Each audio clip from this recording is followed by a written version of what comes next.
My client, let's name him Pikachu, lives in Encinitas, California, one of the most expensive coastal markets in the entire country. And he just closed on a $566,000 property in Atlanta, Georgia, on the complete other end of the United States, over 2,000 miles away from his front door. They were able to put 10% down, and we negotiated $16,000 in seller credits. And he never had to win a bidding war in his own overpriced backyard of California to do so. If you've ever looked at the prices in your city and you told yourself that real estate investing is just not possible, then this video is going to rewire how you think about where your money can go. What is going on, guys? Welcome back to another deal of the week. If you are new here, my name is Ricardo Carrillo. I run RC Lending Advisors. We are a nationwide mortgage lending company that specializes in working with clients all across the entire US. We help them get financing for both residential and commercial deals. Whether you're buying your very first home or you're scaling your real estate portfolio, my team and I can walk you through the entire process from A to Z. Now, the whole point of these videos is to show you real deals with real numbers about real clients and exactly how they're structured so that you can understand what's possible when you do this the right way. This deal, let's just jump right into this because it's one of the single biggest mental prisons that I see a lot of buyers put themselves in, especially buyers in these more expensive markets like California, New York, Seattle, markets like that ultimately make you have more difficulty in thinking that real estate investing is possible.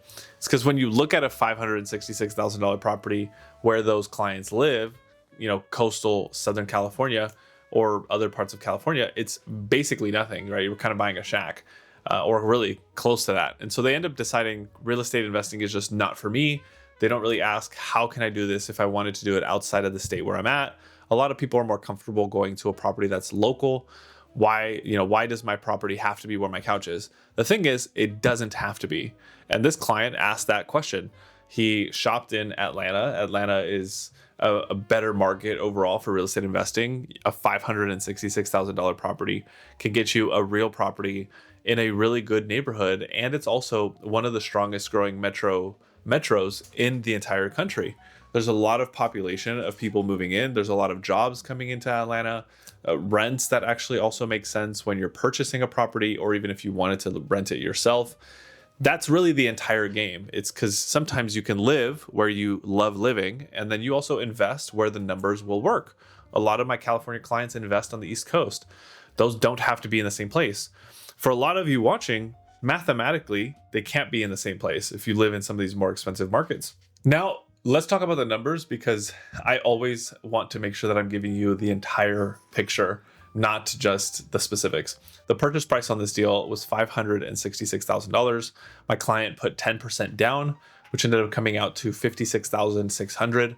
The loan came in at $509K. We ended up doing it on a 30-year fixed mortgage, and we actually secured our client a 6.1% interest rate. I want to pause specifically on the interest rate for a second because in this market, getting a 6.1 on a deal like this is extremely strong. And this is the result of structuring your loan correctly, not just luck. The principal and interest payment on this came out to $3,094. You also know that I'm never just going to stop at principal and interest because principal and interest is not what actually leaves your bank account. You also have homeowners association if there is one. You have property taxes. You have homeowners insurance as well. It ends up making it so that your total payment is actually way more, and you have to account for these numbers when you're looking at a deal. But including all of those other numbers, we get $4,217. That was the total payment. And then we also have monthly PMI or mortgage insurance premiums, which came in at $118 a month.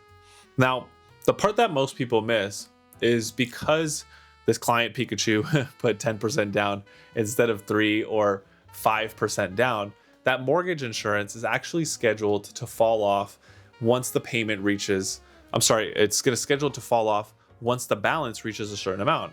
It's more of a temporary cost, not necessarily over the full life of the loan. You also have total closing costs, right? Which is what you pay for besides down payment.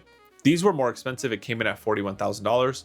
But before you kind of balk at that number, what we ended up doing was we negotiated in order to save our client this money. So we got the seller to actually contribute $16,000 in credits, or what we call seller credits, seller concessions. It was $16,000 that my client otherwise would have needed to pay, but instead we got it paid by the seller, so that it brought his total out of pocket as low as possible. It was down payment plus, the leftover closing costs. So when everything was settled, down payment plus closing costs minus those credits, cash to close came in right around $75,000. For a $566,000 income producing property in one of the most major growing markets, the client also purchased it living on the other side of the country. I think it was a slam dunk deal for him, especially with the fact that he was going to set it up as a short-term rental.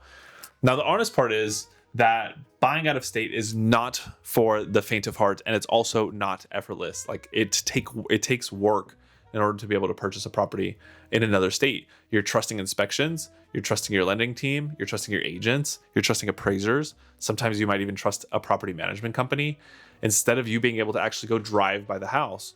So the appraisal, the title work, the walkthroughs, all of those things have to be handled by the people who are your boots on the ground, people that you can actually trust, which is why I go back to working with the right team matters. And you should be paying attention to those things, because when you're wanting to go into some of these other markets, some people are not going to have the best interests at mind, especially if that's just not the way that they work. For us, the lending piece is always relatively the same across the board. So a lot of my clients that live in California, they work with us to get financing on the East Coast in states like Georgia. The financing is not actually the barrier that most people think that it is. The barrier is actually your belief in making sure that what you're taking away is that you can actually make this happen in any market. With today's technology and today's resources and my team assisting you, there's no reason why you wouldn't be able to do it. It's just a market that you are wanting to go look at, and let's do it, right? Let's put you in touch with the right people who can make that happen for you. My client took his California income and basically pointed it at Atlanta prices, which is what was able to get him in with 10% down. We got the seller to cover the $16K, and now he owns a $566,000 asset in a metro that's going to continue to grow. Your zip code doesn't actually have to be where you sleep. It doesn't have to be where you're going to be building wealth or making your money. A lot of my clients, whether they even live outside the country, are investing also here in the States. That being said, if you want to understand what an out-of-state financing deal like this would look like for your specific situation, how we would be able to set that up and come up with a game plan for you, or you want to find deals just like this, you can go to rclending.co. You can find me on Instagram as well at Richie the Lender. My team and I work with buyers all across the country, and we will walk you through the entire process from start to finish. Thank you guys so much for watching. If you haven't seen my other Deal of the Week videos, make sure that you check those out. You can click either right here or here. Make sure that you also like and subscribe if you haven't already. And I will see you guys in the next Deal of the Week.